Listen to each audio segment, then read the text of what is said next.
Bonjour à toutes et à tous, bienvenue dans ce rendez-vous d'actualité en ce jeudi 17 juillet sur TV Vendée.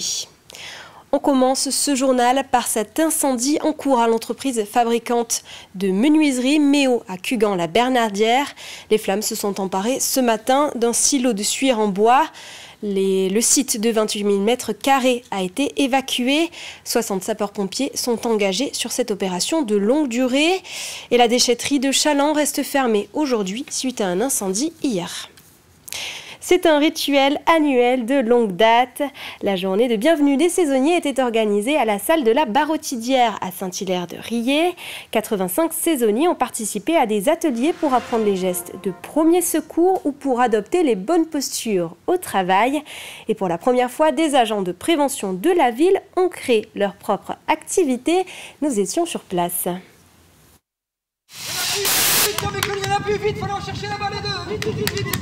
Savez-vous éteindre un feu avec un extincteur? Un geste anodin au premier abord, mais pas si évident à maîtriser. Franck participe pour la 3e année à cette journée d'accueil des saisonniers. Alors la théorie est devenue un réflexe. Ce qui arrive souvent, c'est des petits incendies qui peuvent arriver dans des poubelles. Je suis déjà intervenu sur ça. Voilà, c'est des gestes de premier secours et du premier aide à la personne. Franck est saisonnier l'été, mais à son compte le reste de l'année. Et il n'est pas le seul. Depuis 3-4 ans, Sophie observe une évolution du profil des saisonniers. Avant, on avait des jeunes très jeunes et aujourd'hui, on a une partie de nos saisonniers qui ont plutôt une quarantaine d'années et qui viennent sur des contrats plutôt longs ou plutôt courts, mais en tout cas, qui viennent travailler et rejoindre les effectifs durant la saison. Tout au long de la journée, 4 ateliers pratiques et ludiques sont organisés pour 85 saisonniers.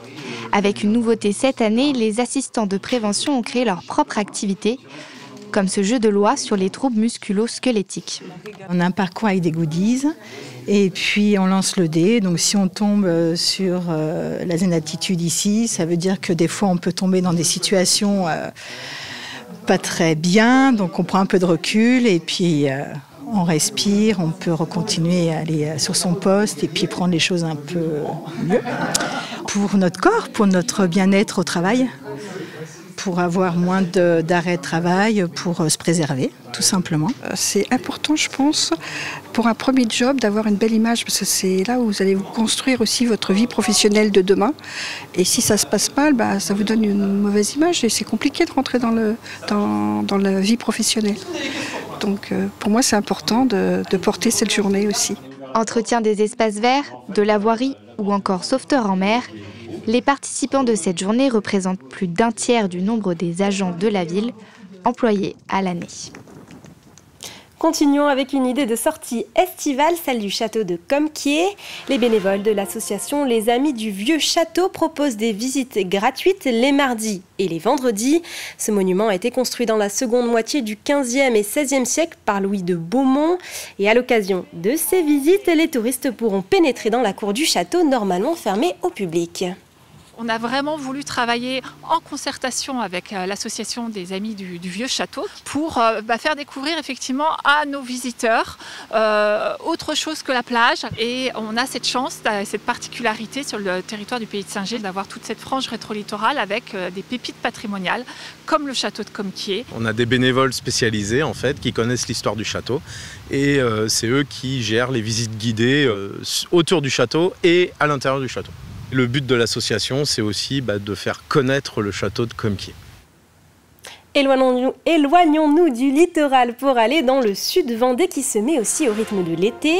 La ville de Fontenay-le-Comte propose des concerts et des activités encadrées par le musée et la médiathèque. Les habitants peuvent aussi profiter des plages éphémères, un aménagement du quai Pouet d'Avant, du parc Baron et de la plaine des sports.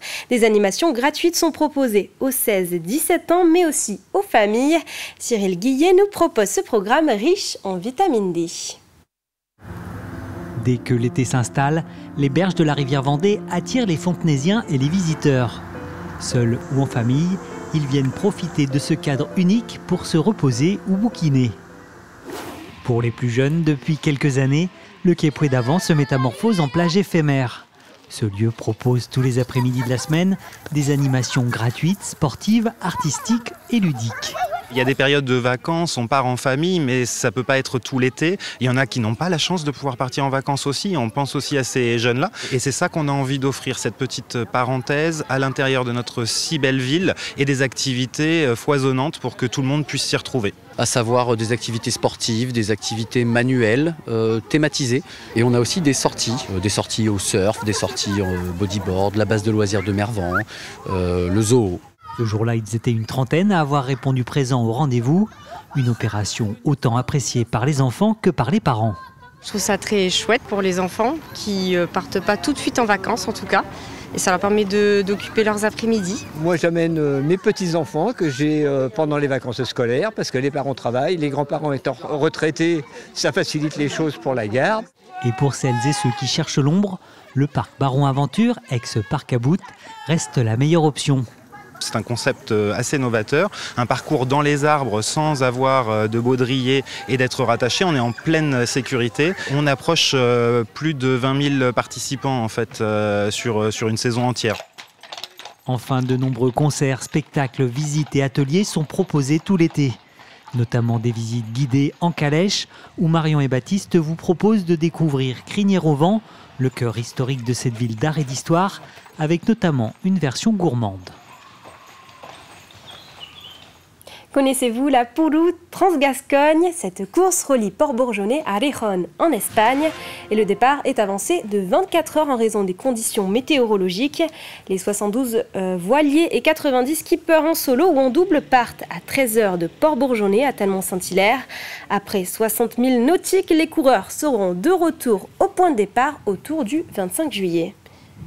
Alors Puru Transgascogne existe depuis 1987, donc c'est une course historique de Vendée. Elle est née à Port-Bourgeonnet, donc elle reste aujourd'hui à Port-Bourgeonnet. C'est une course qui se court en mini 650, ce sont des tout petits bateaux qui font la traversée qui s'appelle la Boulangère Mini Transat. Mais voilà, c'est une course qui relie donc ces deux villes, entre Port-Bourgeonnet et Rejón dans le nord de l'Espagne, dans les Asturies. Et elle se court en solitaire et en double, donc spécificité de cette course. Et c'est la dernière course qualificative pour la Boulangère Mini Transat, qui est la course reine de cette classe. Et c'est la fin de ce journal, merci de l'avoir suivi. On se retrouve ce soir exceptionnellement à 18 h pour un JT tourné en extérieur à la foire Autrefois Chaland. D'ici là, je vous souhaite une très bonne après-midi.